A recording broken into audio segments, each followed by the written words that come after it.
Hi, Viv here, and we're just going to jump right in. We're going to paint. I'm going to show you some techniques to paint this camellia. We're going to use some masking fluid. I'm going to soap up my brush, get it coated well before I dip it into the masking fluid because I don't want to ruin that brush, and it'll make it easier to clean afterwards. Then I'm going to start painting the areas that I want to either remain white or that I want to save till later for a different color, and I can just paint over it once the masking fluid is dry without worry that it'll seep underneath or color that area that I want a different color later. So I'm going to work around to the spots that I want to either leave white. And in this area are the yellow stamens. So I want to make sure they stay yellow. Now my masking fluid is dried by the magic of video. And I'm wetting my paper and I'm dropping in some rose color. And remember that water is the boss of the paint. Wherever the water goes, the paint goes. So I've spread that on there, and I'm going to continue to work my way around the painting, just adding water, adding color, until I get a nice rose, a light pale rose glaze over all of the flower. And remember that there are the spots with the masking fluid that are going to remain white. That's going to be my highlights and my yellow stamens later. So now I've gotten the whole thing covered and it's dry, and I'm going to layer back over. I'm going to start with the darkest dark, where the very darkest dark is, so that later I can judge how much I can either darken or lighten petals, and it'll give me a starting point. So I'm just laying over another layer of rose over the first initial wash. And I'm going to start working my way around to some of the darker shadows.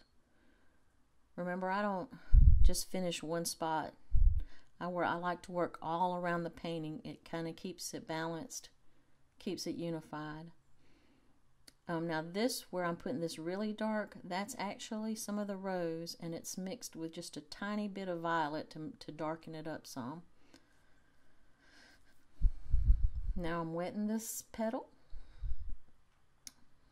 and I'm going to come in with some rose and just drop it in, kind of smoosh it around. That's the technical term, smoosh it. And we'll smoosh it all around and pull it out where there's different shapes and shadows, and that's the trick to painting this camellia, is to paint the shapes and the shadows. It's all these shapes that are connected, and once you get them painted, they make a camellia. It's like magic.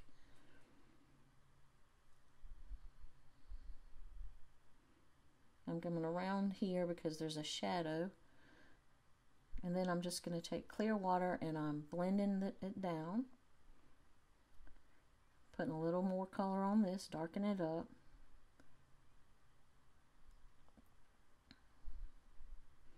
There's a little dark shadow there, so I'm going to go ahead and paint that in.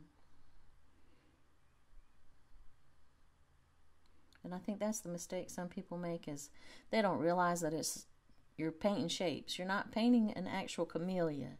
You paint the shapes, and once you get all the shapes with the right tones and the right highlights and the right shadows, then it becomes a camellia. It's like magic. I've decided I think I need that area a little bit darker, so I'm coming back over it with some more rose, and I think I put just a touch of violet right in there. And I'm going to wet underneath here, and I'm touching the paint to where I wet it. And I'm pulling it on across. I'm going to make some shadows here underneath those little top petals. I'm taking a little bit of clear water and just blending it out to the edge of the petal. I'm going to keep going around so that I can get the shape of that petal. And notice I'm avoiding some of the little areas that are to remain lighter. And I'll just come back in and dab a little more to darken that shadow up. And now I'm coming around the petal. I know you can't tell right now, but that white spot, that white stripe on that petal is where the sunlight's hitting it directly, and it's got a yellow cast to it. And later in the video you'll see that's that I add yellow there. Here I'm just doing paint on dry paper. I'm just that way that it doesn't flow. Now I'm coming back while it's still wet and adding a little bit more of the paint so that it'll give a softer blending look. And I'm coming in here and painting in some of the shadows, or dropping in some of the shadows and the little creases and crevices of the petal.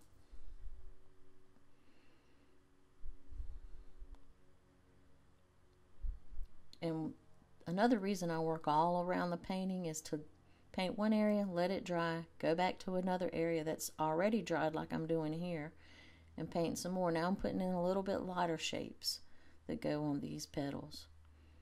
Like I said, I'm painting shapes. I'm not actually painting the camellia. I'm painting the shapes that make up the camellia. And I love camellias. I have a whole giant hedgerow of them. And in January and February, they are in full bloom, and they're pink, and they're gorgeous. And it's one of the first flowers I have in my yard every year. That and the, not tulips, the other ones. Not jonquils, the other ones. Oh, I can't think of the name of them, but y'all know what I'm talking about. The yellow ones. So I think some people do call them jonquils, but mine aren't. Now I'm going around this edge with a little darker paint. And you see I'm creating the shadow. And now this one I'm doing with a little cooler color. It's got a little more violet added. And the reason I want to go cooler on this petal is because it's underneath and the light's not shining on it. So it won't be as bright, and it'll have that cool cast to it. Now this is just pure rose that I'm taking around this petal. And again, I'm just doing paint on dry paper, spreading it around.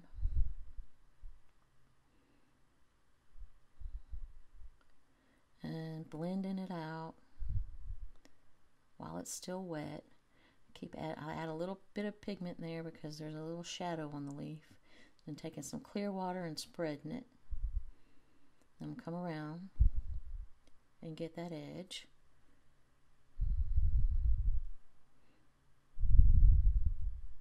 Daffodils. That's it. It was daffodils. That's what I was trying to think of. Alright, now here I'm adding a little bit of yellow, and the reason is that's where the sun's hitting it, and it's giving it a yellow cast actually. So while it's still wet, I'm just dropping in that yellow and letting it spread and blend. And again, that stripe I was telling you about earlier, that's what I'm going to do with that stripe. I'm going to drop in the yellow, and that warms it up. And wherever the sun is hitting the camellia is going to be a warmer pink with a little yellow. And wherever it's in deep shadow or the sun is not hitting it, it'll be cooler colors, cooler shadows with more violet added and no yellow. It'll be more violet added to the rose. And here I'm doing a shadow under here, and as you see, it's more of a violet color because the sun's not hitting it. And so you want to give it some depth with the darkness, but you also want to pay attention to where the areas are warm and where they're cool. I should do a video on warm and cool, so some of you might understand better. I know a lot of you already know how to paint, so I'm not telling you anything new. No secrets. Okay, and then we're just going to keep on working around the flower, adding in shadows, pulling them down, just painting the shapes, trying to get the shapes the right tone and the right darkness and lightness. That's the big thing. I'm just taking plain water and blending them down because I still want the hint of the shadow, but I want it to be blended because it's not so crisp. It's a little blurry since it's underneath all the other petals. I'm going to really darken it up because I decided it wasn't dark enough. And remember, your watercolor is always going to dry lighter than it looks when you first lay it down. You always want to mix up paint that's darker than you really think you need. Obviously, I don't follow my own advice, and I just layer it until it gets the darkness I want. But ideally, you want to go ahead and mix it up in the darkness a little darker than you think you're going to need because it will dry lighter. Now all of those shadows were real purpley because the sun's not directly hitting them. And they're a little darker. And remember, when you put something really dark next to something really light, it makes that light pop out. Alright, that's dried, and so now on that petal, the shadows have dried with the purple shadows. So I'm taking the rose where the sun is the light's hitting it, but the sun's not hitting it directly. That's why it's not yellow right there. And I'm putting a little bit of the rose, just a soft, watery wash. And I'm going to take the top and petal and put another little light watery wash on that where the highlights are. But I want them still to be rose, just not as dark as the actual petal. So now that's just full rose color. I'm just putting it down on dry paper. And then I'm going to go get clear water and blend it. Just blend it down, let it just seep down. There's a little crease right there, so I'm going to go ahead with some darker color. And while it's still wet, I've dropped it in and I'm going to pull it down into the shadows. But I still want that center to stay light. And that kind of makes the leaf look like it's curling around some too. Now down in these shadows, it's already wet, so I'm just touching the rose and letting it spread and giving it a soft look. Going back up into these shadows, darkening them a little bit more, making them a little bit warmer because they're more on the top of the flower and the sun is hitting them. So they need to be just a little bit warmer, so no purple. And now I'm adding the yellow like I did before. And you notice how I'm leaving some spots open so that you can see the color underneath. That gives a little texture, a little more dimension. And I'm still working on pulling those shapes out so that I can make my camellia.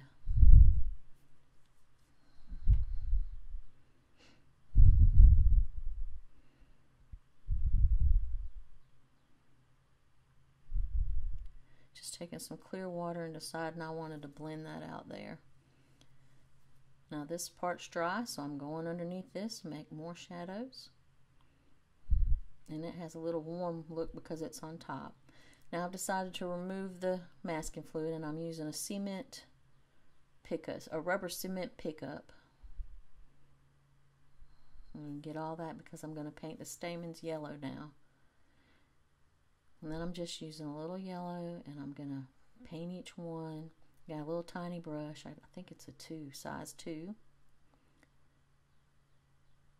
And I'm leaving spaces in between each stamen, but I'm going to come back in with some yellow with a little bit of alizarin crimson or either the rose. I think I'm going to go with alizarin crimson and paint in the shadows once I get this going. But these are the stamen in the middle of the camellia.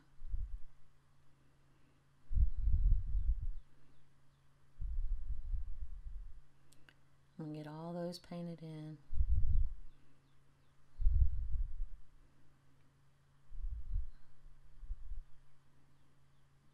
And then I'm going to put in some shadows with the alizarin crimson and the yellow mixture.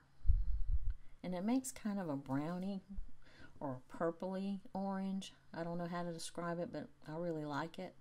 It's one of my favorite mixtures, is the alizarin and the yellow. I don't know why, I just like the color of it.